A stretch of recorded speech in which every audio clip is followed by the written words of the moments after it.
what is ahead of us right now has to be the World Cup. And before well, of course, that's after the final week in the Premier League. And guys, as you're watching us, just know we're not going on break. We're going to be bringing you program after program during the World Cup. We're going to bring you our opinions about the World Cup. Next week, we're going to talk about the format of the World Cup, and we'll talk about our own favorites to win the World Cup. We'll talk about all of that and do a proper preview of the World Cup. But guys, let's look at, I want us to touch on, because Eddie and I were talking off air before we started recording, and he made a very, very salient point, which I want us to talk about. So countries have brought out their squads for the World Cup, right? And some of these players are in the Premier League and some of the top leagues in the world. Will this serve as a disadvantage to teams that have players going to the World Cup? Because everybody's afraid of picking up injuries. Look at Sadio Mane in midweek. It has forced the Senegalese Football Association to get a witch doctor to try and get Sadio Mane ready for the World Cup. Do you think, Femi, and I will start with you with this one, do you think that these players going to the World Cup will, I've forgotten the word Eddie used, will go there and try to be too cautious? Do you actually realize people have waited all their lives to get into the World Cup? Yeah. If you ask any young kid, every young kid wants to play in the World Cup. Look at Madison. When he got that call up, the first thing he did was to say, I don't believe it. I'm going to be at the World Cup. A childhood dream has been fulfilled. Look at Bukayo Saka. Even though he's always been in the England squad, the first thing he put up on Twitter was, a childhood dream is coming to pass. They would rather be more cautious in the Premier League than at the World Cup. Same with Martinelli. And the reality is, there are many players that are playing the World Cup for the first time. Yeah. Every time there's a World Cup, even some established players have never been there before, either because their teams never made it through or they were injured at the time as well. So when the World Cup comes around, yes, of course, there's going to be the need to remember that you're going to go back to your league and represent your team. But when it comes to the World Cup, everybody goes all guns blazing, because you only get one every 4 years. Guess what? If you miss out on winning the Premier League this year, you could try again next year. And again next year. So in 8 years, you could try 8 times, but you can only try for the World Cup twice. That's if your country qualifies. And you may not even get invited because you may be injured. Your team may not qualify. All the odds may be against you. So look at the players that are out of the World Cup right now. So I think when people go to the World Cup, because it's the pinnacle of your career, that's what immortalizes you. That's where we've got all the immortals from, mostly in football. Because the richness of the history of the World Cup is what makes you want to go and really perform well so you can get into that World Cup team. So you don't get into the World Cup team and then become cautious. I don't think one single player will be thinking about their league. You put it on that national jersey and you go, if I win this, I become immortal. It's like winning the Champions League. You never be forgotten, will you? So those are my thoughts. I think World Cup, everybody goes all guns blazing, and you only get a chance sometimes. There are some great players who actually never graced the World Cup, would you believe? And if you wanted to start naming them, too many to mention. There are too many. There are too many of them. So we've had a World Footballer of the Year, George Weah. Struggle. Did everything he could to get his Liberian team to the World Cup. So when you get was almost paid the salary of the Brazilian national the Liberian national team just to get them through, but it never happened. So when you get that option, look, at my age, if I get the option to go to the World Cup, I'll take it. Even if I was going to come back on the wheelchair. Femi, wake up. Femi, wake up. It's the reality. You can't stop dreaming. You can't stop dream of mine. It might come true next week, next month. You just never know. I might get a phone call, I might get an agent, I might just be nobody's calling you, Femi. Don't worry. Nobody's calling for the World Cup. For the World Cup, nobody's calling him. But Eddie, yes, okay. Everybody wants to play at the World Cup. Everybody wants to. It's the players' dream and all of that. One other issue that has been raised is the timing between when the league ends and when the World Cup starts. A lot of teams have only 5 days. That's a lot of countries have only 5 days to get their teams together. The United States of America are already in Qatar. They've already flown to Qatar, for the World Cup. But people have said the national teams won't have enough time to put together this team, to blend them together and all of that. And I said this, you know, this is my opinion about this whole thing, and I want your opinion on this. These guys have played competitive football up until a week before the World Cup.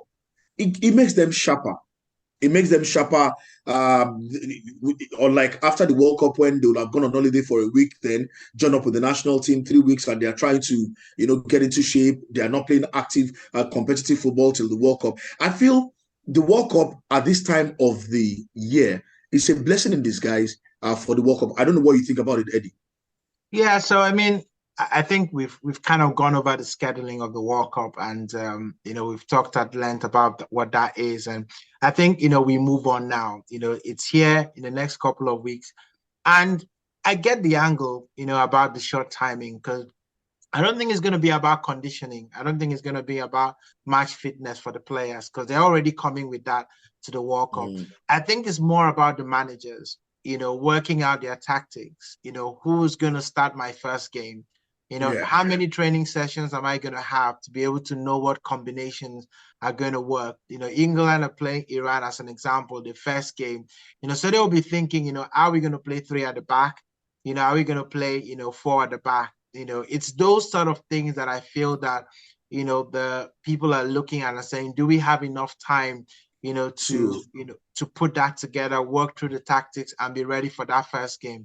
Because as you know, in the World Cup, sometimes the first game is the most important game in that World Cup, because you might not have a chance to recover, depending on what, group that you're in. So I think that's the key thing. Is there enough time, players landing, getting settled, change of weather, all that, film study, training sessions, so I just think that, the coaches would always want as much time as possible in order to be able to be perfect for that first game. I mean, to pick on that, Kali, as much as I agree with Eddie, that you of course, you need time to gel a team together, but also, usually after the World Cup, the World Cup is usually played in the summer when people have actually finished their national their national in terms of their league obligations. But then most players are spent by that time. Here you're getting players in their peak, at the peak of their form during the season. So that's one. Two, I know the usual friendlies that you use to gel teams together are not available.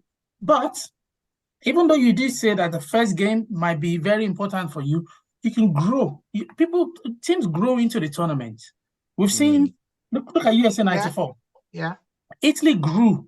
Look at Bulgaria. They lost 3-0 to us in the first game. They still went all the way to the semifinals. So sorry, Femi, who is us? England or Nigeria? Oh, there you go. I'm Nigerian at that, so I'll always be Nigerian, trust me. So when I say us, forget anything else. Yeah, God save our gracious king, but also God bless Nigeria. Nigeria, we hail thee. It's the reality, isn't it? So I do agree with Eddie. But if you're getting players in their peak, maybe the likes of that's also good for the World Cup. A game or two to gel into an England jersey. But Bukayo Saka does not need a game or two because he's already understood the culture of that team. Yeah. If you've got players that have already been there, it's a lot easier. I think the ones that have not been there are just the ones that may suffer because they're not regulars in that team. So a new person may not get an opportunity as much. But I think the older ones, they already know their teammates anyway. They made it through the qualification stages together. So if you're at your peak, I think they're ready to go. So I think it's going to be an amazing, amazing World Cup. And you're right, Kali, there's an opportunity that we're going to probably get one of the best World Cups ever because all the players are going to be in peak form. Yeah. Okay, hopefully we'll forget about the off-field incidents and all the conversation off-field and focus on the game. But one final question about the World Cup before we quickly touch on the Premier League. The Three Lions brought out that good thing. 3 of us, we are fans of the Three Lions and the Super Eagles. Well, the Three Lions brought out their squad list for for the World Cup. Tell me one player you will drop from that list, Femi, and one player you will take to the World Cup. That's a tough one because if I wanted to go with the national cry, you probably take off Maguire and put Tomori in it because you're thinking the guy has done so well for AC Milan, and this is Maguire. You can't really do much, but he's in the squad. But also, if you look at the goalkeepers as well, Ramsdale will probably go. I'm not too sure personally. We haven't got much of a choice, but even though he's England #1, I don't. The Everton goalkeeper, he's not really helped them so much. Pickford. But maybe I'll keep him. But if I wanted to really, really look at the team, I'll probably say Harry's got in there because of his reputation, not because of his performances, because he's not played many games for United, and genuinely, he's not going to play many games still. So if I was going to take him off, I'll put one of the younger guys to gain that experience for the long term. But interesting thing is Harry Maguire will always play for Gareth Southgate. Yeah. It looks like it. It looks like it. Eddie, one player in, one player out for you. So for me, I think that the player that I would have loved to see is Ivan Toney, just because of England's record in the penalties. You know, I haven't seen anyone that is spotless in penalties. Even Ramsdale, you know, was saying that in the last time when he came to the camp, he didn't play, and that was very curious. But when he was practicing penalties with Henderson, that he was happy he wasn't the one. Yeah, I heard that conversation. That he was, you know, that I was glad he wasn't the one in goal. He wasn't the one in goal. So for me, I think Ivan Toney, you know, should have been in that squad. And who would you have dropped? I would have taken Ivan Toney, one more attacker, and less of Conor Gallagher. You know, I think that, you know, World Cups are going to be won by goals, right? You know, and if you get an opportunity and a guy that can give you a goal and also good at penalties, I think, you know, let's hope that penalties does not come to bite us. So you'll have dropped Gallagher for him? Yes, and I've taken one more forward. So I think I would have taken him. I'd really wanted Ivan Toney in that squad, but I would have dropped Maguire. Unfortunately, Gareth Southgate, for some reason, will always take Maguire. But I would have dropped Maguire and taken Tomori or Smalling. Funny thing is, those two guys are doing very well in Italy right now, you know, over any other person. If the manager gave the excuse for not taking Tammy Abraham as Tammy not being in good form, you know, he's running to a bad patch lately, Maguire is not even playing. So you can't even talk about his form. So how did Maguire get into that side? You know, and it's one of the problems I have with Southgate being at the helms of affairs. I'll start right now on current form. I'll start Ivan Toney ahead of a few of those players, and I will tweak formation 3-5-2, play Toney and Kane up front, or 4-4-2, and then sometimes 4-3-3, and then maybe start either one of them. You know, but I feel Toney will have brought in a different dimension to the national team. I'm sorry, but Kyle Walker, yes, in the national team is an animal, he's a beast, but the man is not fit. He's injured right now. I don't even know if he'll be fit. They said he's going to be fit for the second game. Yeah, and he's going to be fit for the. How do you? Because it could end up not being fit at all for any of the games, and then you sacrificed a spot for someone who could give you a good job. Smalling can actually play at right back and at centre back. Tomori, decent, he's been playing very well at AC Milan as a centre back.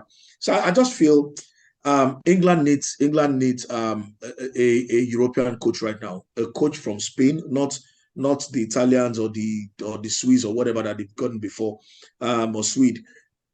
A proper manager from Holland or Spain who can really, you know, do some tactical work with that team and not just depend on or rely on individual brilliance and all of that. But it's the World Cup. We're going to keep talking about the World Cup. And guys, remember what we always say. If you have any opinion about anything we've discussed, send us a message. Go to the comment section, send us your messages, and we will respond to you, and we'll take them on board as well. And you can also just click on the subscribe button, join our growing network, click on the subscribe button, click on the notification button as well.